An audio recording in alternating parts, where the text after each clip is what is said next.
Hello and welcome. If you're new here, my name is Renee, aka Curly. I live full-time in my Dodge Grand Caravan, traveling and working throughout British Columbia. And this summer I'm working up in Sandon in the West Kootenays. It's a historical ghost town, and it has Canada's longest running power electric generating station that's been operating for 128 years continuously. And the only time it ever gets shut down is for repairs or maintenance. And today is a special day because we're shutting her down.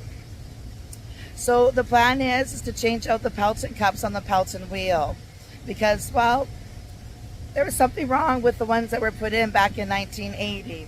So won't you come along and find out what it is? Now I'm just gonna forewarn you, I am also working while I'm filming all of this. So it's not really like a documentary style, but it's gonna be fun and quirky, and you're still gonna learn lots and see the process as it goes through. I hope you enjoy. And it already seems pretty quiet up here. I notice I don't hear something. And well, that would be the water coming out of the chute there. Let's go see what's happening on the inside.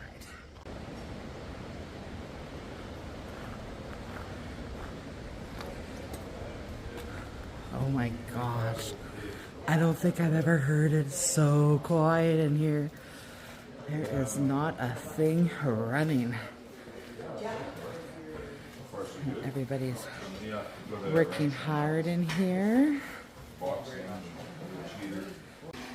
So the guys are just working there. That's the Pelton wheel inside the casing there. So they're going to take that apart. Here's the brand new cups. They'll be going in. All right, well, I better head back down because I need to get to work and need to open up that City Hall building for any of the guests that may be coming to visit Sandon today. And yeah, sucks that we didn't get to see the shutdown, but I did tell them, you better promise me that you're going to call up and tell us when you're going to be starting it all back up. But it's going to take some time. Probably tomorrow will be the day that it happens. But we'll be popping up here periodically to check out and see what's going on and how things are. It's a good thing I got back down here when I did. It's been busy. I'm grateful my sister opened up for me because, of course, I was just a wee bit late, but still on the property. I want to go and do a check-in and see what is going on in the power plant. And we're going to sneak a peek through the cameras. Okay, let's check out this Big Brother system. We want the overview of the power plant. Oh, there's the Pelton cups there, the new ones. Let's see what we got going on. Let's reverse this around. Oh, this is trippy. That is so cool, though. So there's the Pelton wheel, and they've opened up the cover. And there's some of the Pelton cups there, where the arrow is. Oh my gosh, how cool is that? Something I did learn while I was up there is that the Pelton cups that are in there right now were actually designed wrong. So that would be pretty cool to see what they look like. And then the new ones that are going in are actually the correct design. So yeah, I thought that was an interesting tidbit.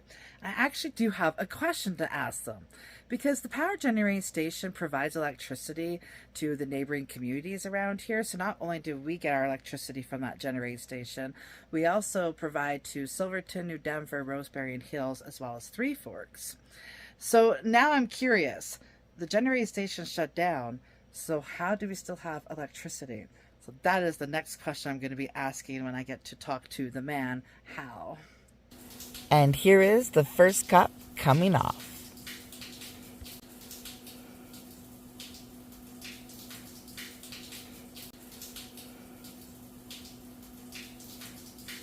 Man, oh man, it looks like they're having a struggle.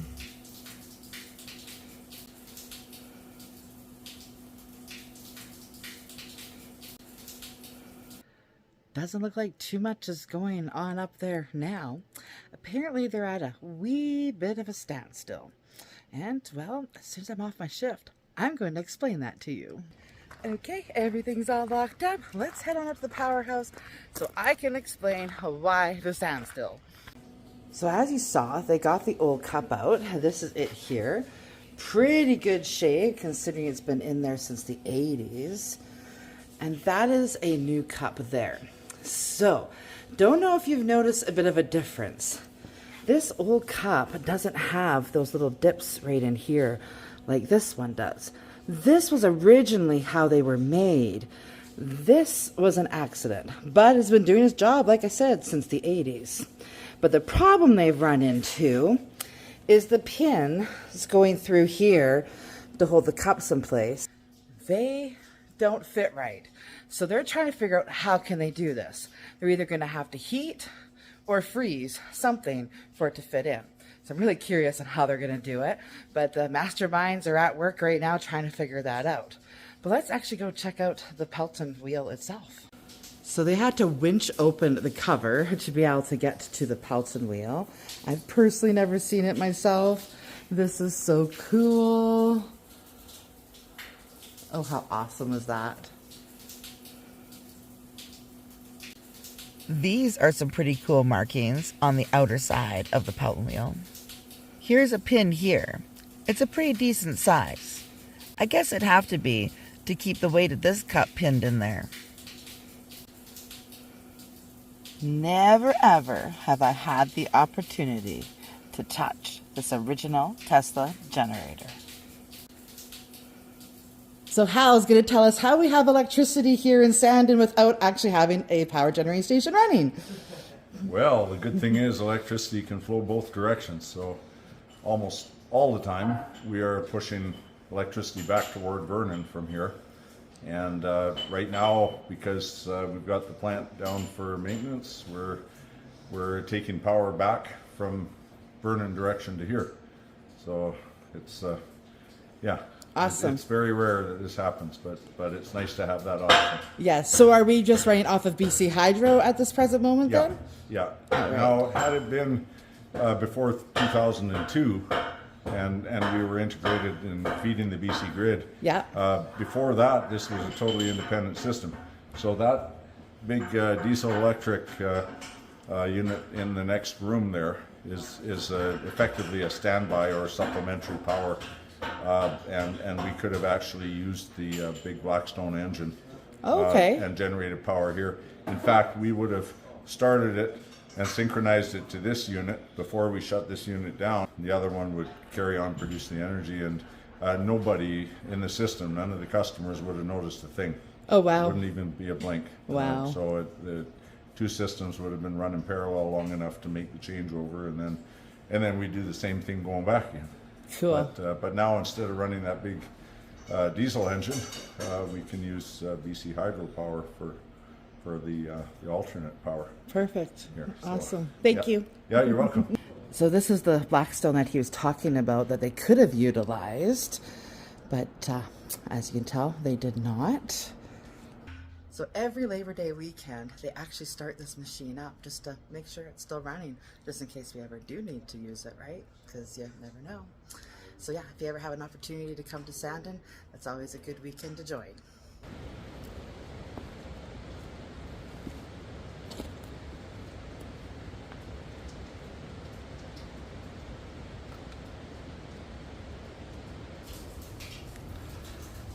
It's pretty dark in there.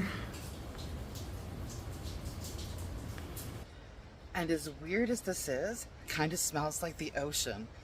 It's so bizarre because this is completely fresh water. There's not even an ocean near me. But yeah, it smells like the ocean in here. So I'm wondering, it must be like a sulfur or something like that through the cement, or is it the moss that's around? I don't know. But yeah, pretty interesting.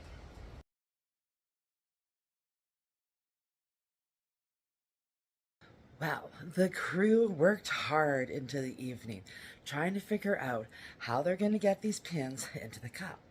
So one of the ideas they had was to come up into the City Hall building and try out the lathe machine. And that would be this beauty right here. Now what's special about it is not only does it work on metal, it also works on wood. Now, technically, the lathe could do the job at grinding down some of the pins so they fit properly into the new cups. but it'll take a very long time. And, well, time is a bit of an issue here because there's only a couple more days left.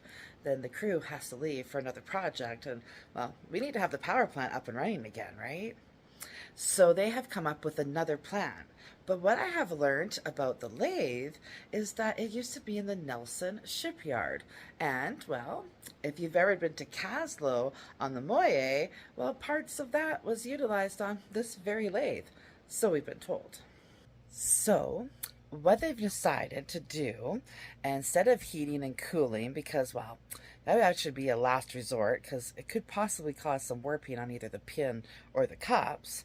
And seeing as the lathe will just take too much time to get those pins grind down, they have decided to take the cups to Revelstoke and get a machinist to open up the holes just a little bit more on the cups so the pins can go through. Because see, it's very important that the pin fits in the cups just right so there's no wiggle room at all, so there won't be any warp to it. There they are, getting the rest of those Pelton cups out of there. What a process. We are on day 3, and I'm actually working in the bistro today, hence the hair is up. And, well, kind of doing, I guess, a Uber Eats on the bike. Gotta feed the crew, right? Everything is at a complete standstill. Not a light is on. Not a gauge is reading. The opportunity is seized to do some cleaning on the machinery while everything stands still. We are on day 4 now. Everybody's up there, been cleaning away, waiting patiently for the cups and the new pins to come back from Revelstoke at Big Eddie Machinist. So yeah, just anticipating their arrival so they can start the process of putting that Pelton wheel back together. The process of putting the new cups on has begun.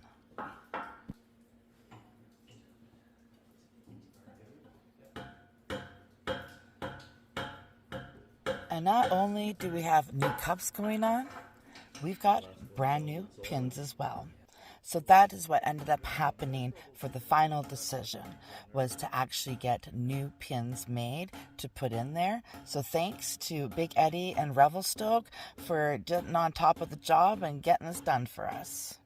And of course, there's another shout out to TNS Ventures and Family. I know it was only supposed to be a 2-day project, and it just so happened to turn into 4. We thank you so very much for sticking on through it from beginning to end and replacing those cups. Let me just start the belt. Push it up again and then Okay. Oh, he needs Alan's to put that belt on. Oh, right, sorry. Okay, anytime you want. It's starting to go. Yeah.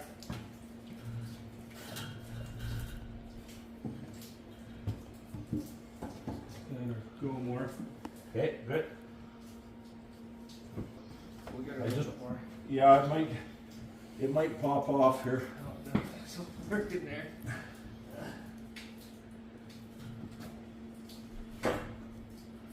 More? Yeah. The hair more if you can.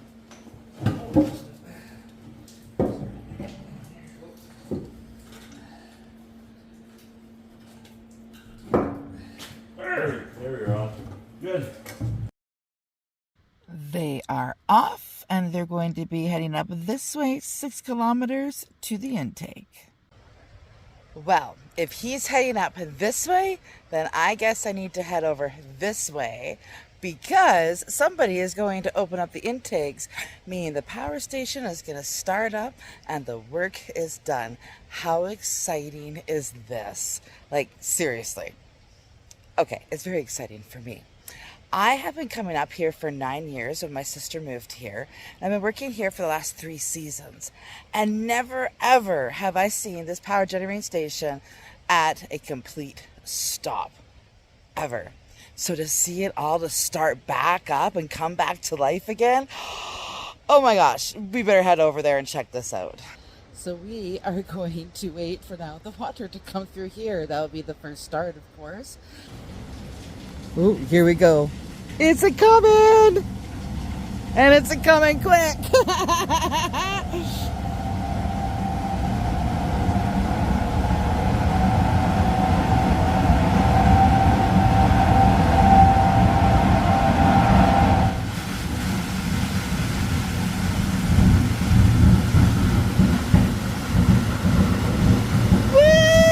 Oh my gosh, it's dirty!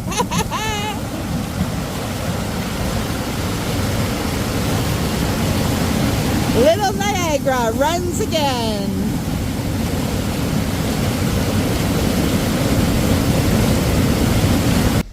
We call it Little Niagara because Niagara Falls, Ontario, was the first place that ever produced hydroelectricity. British Columbia was the second province to produce it. Nelson was the first city in British Columbia to produce it, but Sandon was the first city to fully electrify in British Columbia.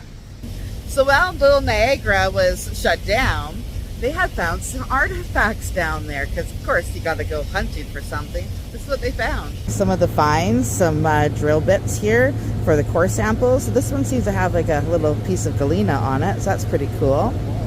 This is a log peavy. It's just missing the wood handle. An urn of all things, maybe pet ashes possibly.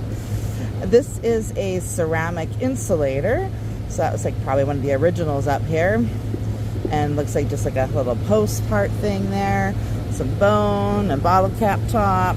So yeah, some pretty cool finds.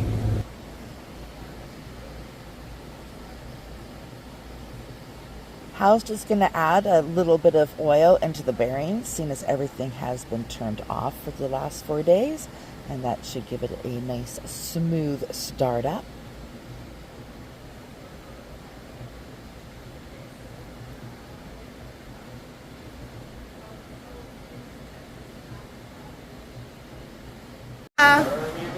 We're ready!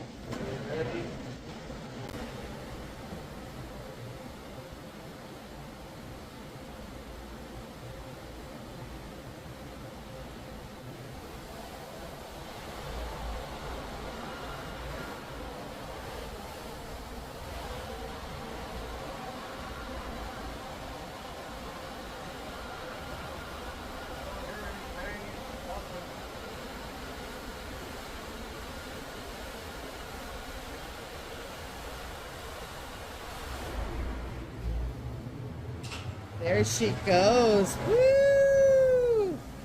The breeze coming off of that generator. Wow.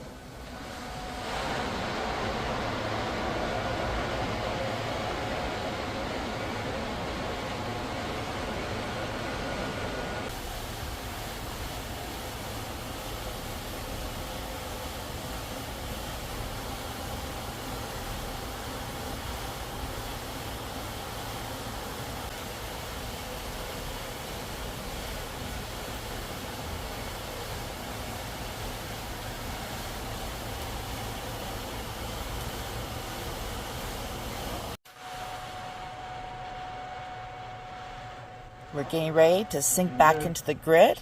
Hal just flicked the switch over for syncing. That'll be at 60. Okay. What she was meaning was we have to be at 60 hertz before we can sync back into the grid.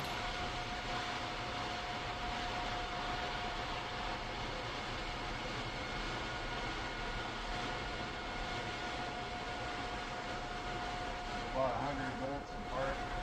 I may have to up it a little bit.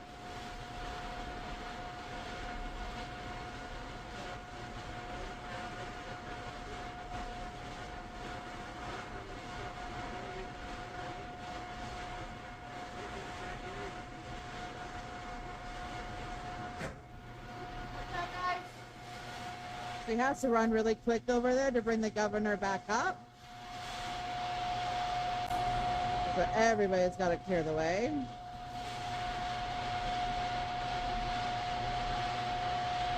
And now we want it to be set at 2,400 kilowatts.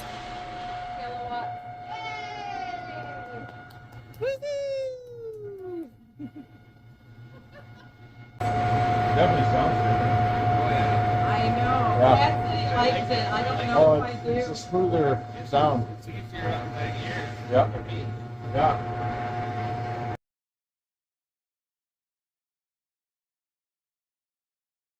Wow, did the weather ever change fast? Like literally overnight. Hal and I took off up to the intakes to do a little repair and clean out the screens and get ready for the storms that come. That's come up a lot this morning. Oh, it has.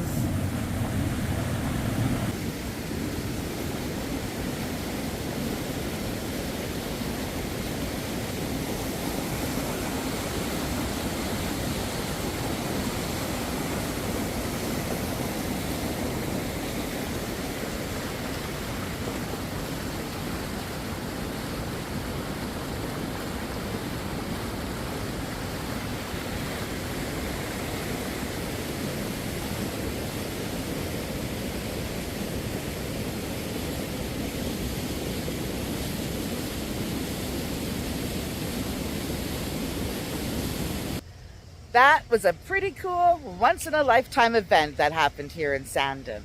I really hope that you enjoyed watching. And until next time, you take care of yourself. Bye-bye.